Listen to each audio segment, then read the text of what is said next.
Hello everyone, thank you for tuning in to Snack Chats, and we just recently saw Abominable. So, what do you think about the third movie in the Yeti cinematic trilogy? It's cute and wholesome. Wacky stuff happens. Yep, this will be a spoiler-free discussion, so feel free to listen, or not. We're not holding you at gunpoint or anything. Anyways, so yeah, this is like the fourth Yeti movie coming out, animated. What was the fourth one? Because I know that there was Littlefoot, then there was The Missing Link, and then obviously Abominable. No, so you misnamed it. Smallfoot, Missing Link, and then I'm just gonna count that terrible, indie one that Saber Sparks did a review on. Recently? Yeah, there's a TV show. My dad's a Sasquatch or something. But that one does have Yetis in it, that's Bigfoot. Yeah, so was it Missing Link? Yeah, but Missing Link visits Yetis. So what, that doesn't mean that's the focus? Or is it? They're basically the same thing. Anyway, what did you think about the movie? I mean, the basic thing is that, it's an amazing movie. If you liked How to Train Your Dragon, 1 and 2, I don't really count 3. I would say that I really enjoyed this movie. The last two movies that we saw in theaters were, Angry Birds 2 and Promare. Angry Birds 2 just kept trying to shove jokes and songs in your face. And Promare, even though I think is a fantastic movie, was just big action set piece after big action set piece a lot of the time. So I thought it was refreshing how this movie was able to, take a break and just let you enjoy the visuals, let you enjoy the scenery, and just no jokes, no nothing, no dialogue. You just sort of take everything in. And I think that's, a strong point of the movie. It's not serious moments. It's just moments that are beautiful and wholesome. Yeah. That's basically what he's getting at. Beautifully done and everything. But it is sort of any kid's movie. It's sort of well, it does have a bit of juvenile humor, but it doesn't get to a point where it's only funny for kids. Yeah, the juvenile humor isn't fart joke or anything. It's basically just innocent humor, and it's not bad either. It's just cute. I do think the story did follow a major cliche of a group of kids saving a mythical creature.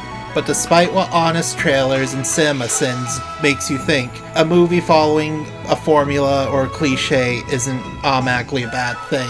It's about what they do with it. Yeah, it's what they do with it, and it's about the journey. Yeah. Just the way, art is more than just that. It's somebody saying, oh my god, that's another love song. And just sort of the saying in a lot of these Chinese areas did look really nice. Right.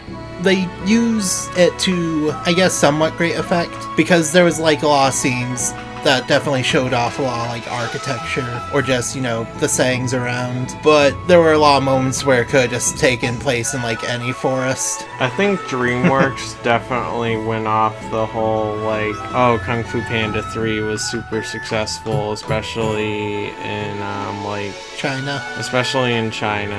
I guess I heard in a little tidbit video that people in China thought, how did this company get China better than China? Yeah, we heard that from somewhere. I think it was Cosmodor. Yeah, it was most likely him, especially with his very popular millions of views video about Kung Fu Panda 3. But yeah, regardless, I won't say it went as far as some Kung Fu Panda that really shows off a lot of the Chinese Oh no, I think it showed off. It showed off a lot of realistic Chinese, 2days Chinese landmarks. Yeah, but like I said, they use it to pretty good effect, but not all the time, because some areas that they visit do seem really generic. But the places that they do visit, they make sure that they're really big scenes. Even at the beginning when they're visiting the city, you see iconic buildings that light up and do shows. It's very interesting. Yeah. Now because in other medias, you never really see a lot of Chinese landmarks outside of the Great Wall. Right. I didn't know any of these landmarks from China, to be honest. Did you? Not off the top of my head. Right. So this is sort of educational for Americans, I guess. in that way. I guess to go a bit off topic, I did like one of the major villains, like the old guy from the trailers. He ended up being surprisingly comedic. Yeah, he was. Oh, and by the way, there is like they actually have an effective minions type of a like a running gag. Yeah, and they actually do it really nice. You'll see it when you watch the movie, but they do have that, but do it right. I was surprised how this movie wasn't afraid to get a bit cartoony at times, because like besides the whole Magic Yeti thing, it's surprisingly grounded, but especially like when the villains first introduced, they have a scene where they're like, oh, here's this wacky animal that no one ever discovered before, and it was like super cartoony, and although it was still funny, I was like, this seems kind of out of place from the story that they're trying to tell, but it's pretty cool. Yeah, was it? You go into this movie for the wholesome, cute, feel-good stuff. You don't go into this movie for the story. The story is just to move along the movie. Yeah. You know, and the visuals. Visually, especially in the beginning, the movie did sort of remind me of that one Netflix film we saw a while ago. Next Gen. Yeah, Next Gen. And that was a good movie as well. And that was another, like, outsourced Asian movie. It's actually, like, verbatim the same thing. Yeah, I guess plot-wise it's sort of the same. Like, angsty teen girl runs into, like, a super powerful, like, otherworldly being. Yeah, in that sense. But it did it better. But that's just because it's Dreamworks as compared to a new startup animation company. I don't know. I feel like if I had to compare, like, Next Gen to Abominable, I'd say I'd like them about the same. Nah, I'd like Abominable better. I mean, you shut your dirty pie hole.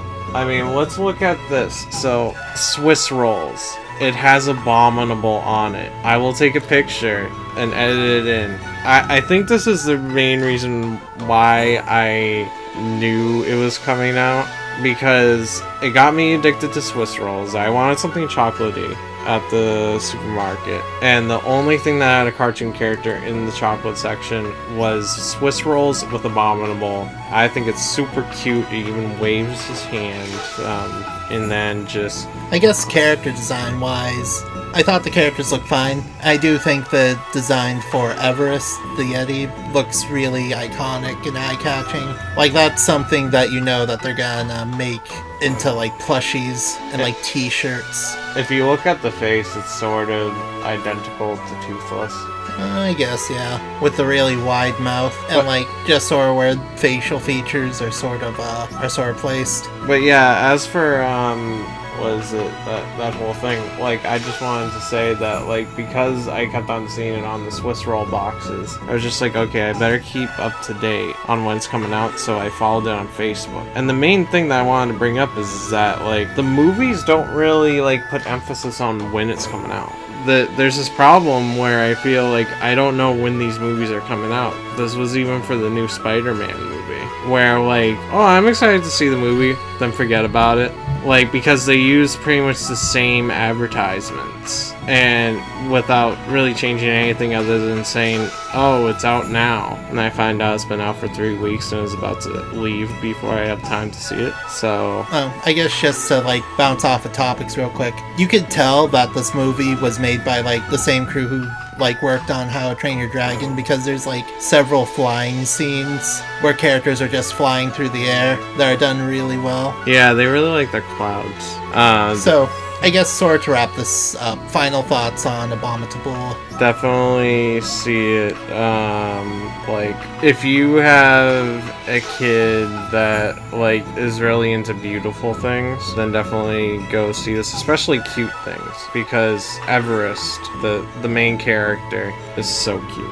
I'd say if you're a fan of some of DreamWorks' best films, like Kung Fu Panda or How to Train Your Dragon, you're gonna get a real kick out of this movie, because this is something that we haven't seen in just a little while from DreamWorks, just a movie that has this kind of heart. And I think part of that is due because, like, animation-wise it was outsourced, so you could tell that the people who worked on it, who do live in China, really have a lot of love for the landscape and the setting, and, you know, they really made the movie come alive. Yeah, you'll enjoy a lot of the qualities it brings.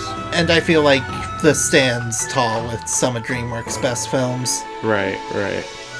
Also, before you head off, real quick, when we were watching trailers for the film, it's the obvious things that we see in, like, tons of our times that we went to theater, Addams Family, Trolls, the new Jumanji. But when that new Nickelodeon Firefighter movie came on screen, Jorilla told me, like, I didn't really want to watch the anime Fire Force because I assumed it was just gonna be this but anime. And I'm like, what the fuck is wrong with you?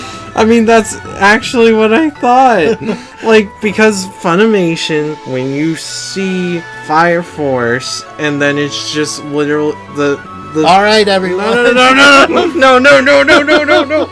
No, you just see the image of them walking in their suits. Please subscribe.